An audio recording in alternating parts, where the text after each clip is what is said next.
পরবর্তীতে আমার মতো বা এরকম ছোট মেয়ে যদি না পান, যদি আপনাকে অফার করা হয়, করবো না। যদি মানে আমার মায়ের মতো একজন বয়সী, না, সেটা বিয়ে করবো না।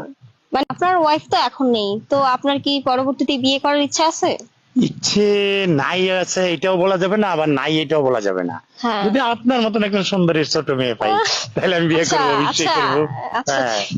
ঠিক আছে। তো আমার মতো ছোট মেয়ে পাওয়া, বিয়ে করার তো ইচ্ছা কেন আপনার? তো শোনেন, এত মনটা তো আর ছোট না, বয়সটা ছোট হতে বড় হ্যাঁ, হতে পারে, হ্যাঁ। কিন্তু মন তো কারো ছোট না। আপনি না, মনটা ছোট। আপনি হয়তো ভাগ্যিস ওই মেয়েটাকে পাইছেন, আপনার হ্যাঁ। ওয়াইফের নাম কেন, আমি তো স্বাতী। টাকা দিয়ে হ্যাঁ, কিনেছি। টাকা আমি তো দিয়ে, হ্যাঁ, টাকা দিয়ে সবাইকে তো আর কিনেছি। চাইলে টাকা দিয়ে কিনা যাবে না। না, সবাই তো ভাববে যে টাকা, কেউ যদি ভাবে টাকা, আবার কেউ যদি বলে মান সম্মান, সেটার ব্যাপারে তো কথাটা বলতে একটু আলাদা, তাই না? হ্যাঁ। তো আমি এটাই জিজ্ঞাসা করতে আসছি, যদি আপনি পরবর্তীতে আমার মতো বা এরকম ছোট মেয়ে যদি না পান, যদি আপনাকে অফার করা হয়, করবো না। যদি মানে আমার মায়ের মতো একজন বয়সী, না, সেটা বিয়ে করবো না। মানে আপনার ইচ্ছা ছোট, যদি করেন ছোট মেয়েই লাগবে, ছোট আর মেয়েই যদি লাগবে। ছোট মেয়ে না পান তাহলে বিয়ে করবেন করবো না। না।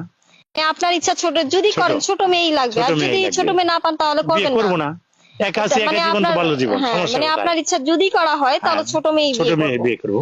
আচ্ছা, ঠিক আছে, বুঝতে পারছি। আচ্ছা, আপনার এটা শখ কেন? আমি তো এটাই বুঝতে পারলাম না কেন আপনার আমি মতো। তো বললাম। আচ্ছা, এই যে এখনকার যে ছেলেপেলেরা চায়, আচ্ছা, হ্যাঁ, ইয়ং মেয়ে বিয়ে করতে, তাই না? আর এখনের মেয়েরা চায়, অনেক মেয়ে চায় যে বুড়া কিছু বিয়ে করতে। না, আমার এখানে একটা কথা এখনকার আছে, generation। যারা বুড়াদেরকে চায় তারা আসলে মন থেকে ভালোবাসতেও চায় না, মন থেকে মেনে নিতেও চায় না, কারণ তারা নিচ্ছে না মেনে?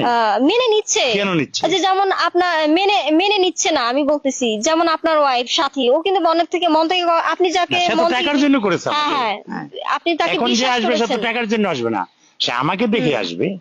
হ্যাঁ, বিয়ের কোনো বয়স নেই, কিন্তু বিয়ে যদি করেন, আশেপাশে পাড়া প্রতিবেশী একটা খারাপ কথা বলবে যে বুড়ো লোক, যেমন মুস্তাক তিশার কথাই বলি, ওরা কিন্তু ভালোবেসে বিয়ে করছে, বিয়ের মধ্যে কোনো ভেদাভেদ নেই, আর কেউ কাউকে টাকা লোভে বিয়ে করে না, কিন্তু লোকজন মন্তব্য করছে যে তিশা মুস্তাকি বিয়ে করছে টাকার লোভে, ও টাকা আছে, ওরে অনেক কিছু দিয়েছে, কিন্তু সবাই ভাবে যে মুস্তাক তিশা বুদ্ধি করে বিয়ে করছে, ইভেন কি সে কয়েকদিন বাঁচবে, সে বুড়া লোক, তার কাছে সবকিছু আত্মসাৎ করে তিশা নিয়ে যাবে, আর তিশা একটা ভালো ছেলে পাবে, এটা সবাই মনে করছে, কিন্তু তিশা কখনোই, মানে তিশার মুখ থেকে যা শুনেছি, তিশা কখনোই নিজের মুখ থেকে কিছুই বলে নাই, নিজের মুখে কখনো এটা বলে নাই যে আমি বিয়ের পরে বা আমার এই লোক, আমার মানে তিশার মনে এটা কখনো পরিকল্পনাই নাই, মানে ওর কথায় যা বুঝতেছি আচ্ছা, যে যাক, পরিকল্পনা তিশা, নাই শোনেন, যে আমার তিশা কথা শেষ আসছে করতে, এরকম। হ্যাঁ, পরিকল্পনা নাই যে আমি ওকে তাড়াতাড়ি ছেড়ে দিব বা ও মরে গেলে একটা একটা বিয়ে করবো, কারণ ও তো ভালো ভালো কথা বলতেছে, সোশ্যাল মিডিয়া এসে বলতেছে আমার হাজবেন্ড এমন অত ভালো টেক কেয়ার করে, এটা অনেক ভালো একটা কথা।